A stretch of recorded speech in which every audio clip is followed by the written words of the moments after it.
Welcome back. In the sudden transition from a month of fasting to eating during the day in Eid, your body faces many major changes, and all around the world people prepare special foods for Eid, and this can be a big shock for your body. So discussing these issues with us today is a healthy cooking consultant, Hanan Elbahie. Hanan, welcome to the show. Welcome, thank you. Now, I'd like to start by asking you, what is a healthy cooking consultant? Assalamu alaikum wa rahmatullahi wa barakatuh. Assalamu alaikum wa barakatuh. Healthy cooking is how to eat normal food, but in a healthy way of cooking. How to cook it in a healthy way, how to prepare it in a healthy way. For example, the chicken. Many people used to get the chicken, frozen chicken, and then put it in the fridge or in the freezer and leave it for 12 hours to defrost. Yeah. And then decide, I will cook it. No, I'll keep it again in the fridge. So I will cook it now. I will put it in the, it's the procedure itself. It takes too much time. This is very wrong.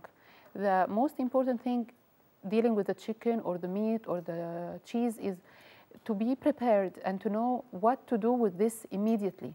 If it's not, if it is fresh, we have to put it in the freezer immediately and take it out to defrost as soon as we want to cook it, not to put it in the microwave or things like this. But the issue itself is how to eat mahshi, stuffed, how to eat fatta, which is the normal Oriental food, in a healthy way. Yeah. The lamb, the beef, the fish, chicken, cheese, everything in a healthy way. So it's not about just eating cabbage soup or something. No, it's eating normal food, but making it healthy. No, not at all. Not at all. Yeah. Without doubt, especially in the Middle East, I think healthy cooking, it seems a little bit strange. Yes. I know, because the times I've been here, it seems like, mashallah, you have all of these foods thrown at you and health isn't much of a concern. But nonetheless, we see many people are dieting now. They're actually being concerned about what they eat. They're concerned about their health. Going from Ramadan, where we're changing the way we're eating, all of a sudden to Eid, and then after this, how can we prepare ourselves, and what are the things we should look out for? This is the most important thing, the transition period between Ramadan period and the normal period. So I'm asking everybody to use his digestive system as an ill digestive system. So not to go heavily eating kahk, this feast, Eid food, heavily without taking care that his stomach was already not working well, because we were fasting this year. We were fasting something like 18 or 17 hours. So when we have iftar, so we have not to push ourselves to eat everything, and we have to start with the first day, the last day in Ramadan. I think this will be the start. So in iftar, we have to eat 1 tamr, lots of water, and to keep ba'a and forget this juice of Ramadan juice that we used to eat, we used to drink the whole month. Avoid the meat, avoid the chicken. Let's concentrate on something very light, and then to pray Maghrib. After Isha, we can eat something like snack. If it is a piece of grilled meat with salad or something like this, then we all are lucky by having the Eid prayer. So we have to take breakfast, very light breakfast with Eid prayer. Then we start the day, because the first day of Eid will be invitations and people seeing each other's kahk. It's a tradition that we have to eat. We can eat everything, but in a consumer way, in moderation. In a very little quantities, taking care that if I take 1 cookie here from this kahk, I don't have to take sugar with the tea.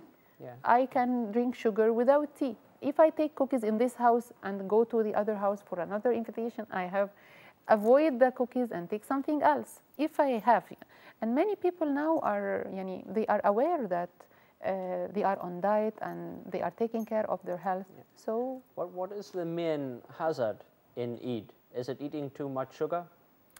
Yes. Because of all of the sweets and things like that. This Eid al-Fitr is called Eid al-Kahk, which is the cookies in Ramadan, PT4, kahk, biscuits, ghurayiba, which is full of margarine, full of grease and fats. But I can cook it with as you say, I'm working with the oil in something different than the margarine, but not all of the people accept this, because kahk is kahk. To be crispy and to be very light in the mouth, it has to contain lots of margarine and lots of fats. So we don't want to punish ourselves and I want to take one, but I can't, I'm on diet. No, we can take this 2-3 days of Eid as a vacation, but light vacation, take care of ourselves. So you do have alternatives, like if you want to make the Eid cookies, you can make them, but just rather than using the margarine, you might use oil, for example, as you've said. Yes, I tried it and I did it many times. I already cooked it last week. I tried it again. It's very hard thing to do, is to take the oil and put it to a stage, it will reach the margarine stage, which is something sticky, and it's not liquid, and the oil is liquid. Because to make kahk, you have to mix the flour and the oil or the margarine like this, and it has to be a semi-solid, like the margarine, like the butter, if it is in room temperature. So this is the hard thing. I don't have to push all the people to take this, because it's something very hard to make. But I did it just to try to eat, because I love kahk and my husband loves kahk so much. So I had to try it, and alhamdulillah, it worked. So if that one's a bit difficult, what about an easy adjustment people could make to common recipes? Could you give us an example? For example, how would you replace sugar? No, sugar cannot be replaced, because what about honey? No, it's not, it doesn't have honey. It doesn't have, even only if you stuff it with honey. But we can never replace the honey or the sugar, especially in kahk. It has to be white sugar and sugar. It doesn't have to be brown sugar. Yeah. We cannot bluff in this kahk at all. Yeah. Only the only thing that we can do or replace is the margarine with the oil. But sometimes it works and sometimes it doesn't work. Yeah. Without a doubt, in the days of Eid, we want to be concerned about our children. You know, especially we see children drinking so much Pepsi and Coke and sweets, and they'll end up having so much sugar. And this is something, as Muslims, we should be worried about. What are your advices for Muslim parents looking after their children and protecting them in these days? Look, I want them to go back to the fruits. And even for the children, if they grown up in the same house that is drinking lots of fruit juice, eating fruits, seeing fruits and vegetables, they will avoid drinking fizzy drinks and things like this, which is full of blah blah blah. It's not healthy at all. My kids, until 2-3 years, they didn't drink Pepsi or things like this, but sometimes now they are showing off, Pepsi, something that I used to let them avoid it all the time. But we cannot take everything from the children, because, mamnu marghoob, if you say no, you won't take this, he will play games to take it beside your back. So I don't want them to do this, but he can drink fizzy drinks once a week, in Friday, for example, in the day off, or something like this, but not every day, because it lets him hyper. It stop him of sleeping in normal time, things like this. So they should avoid it. Do you think it should be part of the normal routine of people who care for children, whether it's a mother or a father? Just as they make breakfast for their children, maybe they should make fresh juice for them every day. Definitely.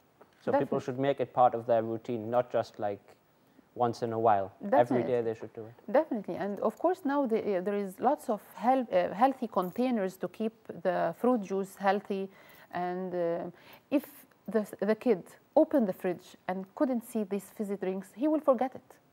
But he will always remember it if he open and find all kinds of fizzy drinks, and his mother told him, no, you won't drink it. You will drink milk, you will drink... how can he obey her? He will never obey her. He will be very upset. He wants this. It's already in the fridge. But if the culture of the house is there is no fizzy drinks in the fridge, khalas, he will get used for it. Me and Sheikh Musa, we are getting a very nice idea about child psychology here. because you are obviously an expert, but I think we didn't have much idea about it. No, I'm not. Thank you. A thing that comes up, I know many people often ask, they say, you know, if Islam really cares about people, then why doesn't Allah mention in the Quran to eat healthy food? Why doesn't Allah mention to watch your sugar? And many people bring these things up, but no doubt we know as Muslims, Allah tells us to worry about our bodies, don't harm yourselves. We find that it is unfortunate that whilst our libraries are filled with books about this and that, we don't always focus on health and things like this. I know that you're writing a book at the moment that you're actually getting involved with. Is this right? Yes, I'm writing my book. It's in the publishing house already now, and it's full of healthy food and how the housewife can make a full meal which contains main course, salad and side plate in less than 60 minutes, which is less than 1 hour. And as for the first question you asked now, God knows and told us to take care of ourselves. We have to take care of ourselves. And everything now, all the studies, the scientific studies, mention that these fizzy drinks has very hurtful effect on our bodies. So we have to avoid it. They seem to be one of the main causes of the obesity and diabetes epidemic around the world. God never mentioned in Quran the cigarette and smoking, but smoking is not good. The smoking can make me dead. Yeah. So inshallah, once your book is published, if a Muslim wants to buy this, and no doubt they would want to buy this, how would they go about looking at it? What's the title of the book? No, the title didn't determine yet because we supposed to put him in the market in Ramadan, but we postponed it. So we didn't finish the title yet, unfortunately. Okay. But once it comes out, we'll try to let people know, of course. Sure, definitely. Because no doubt, just as we're worried about our religion, we also must be worried about our health.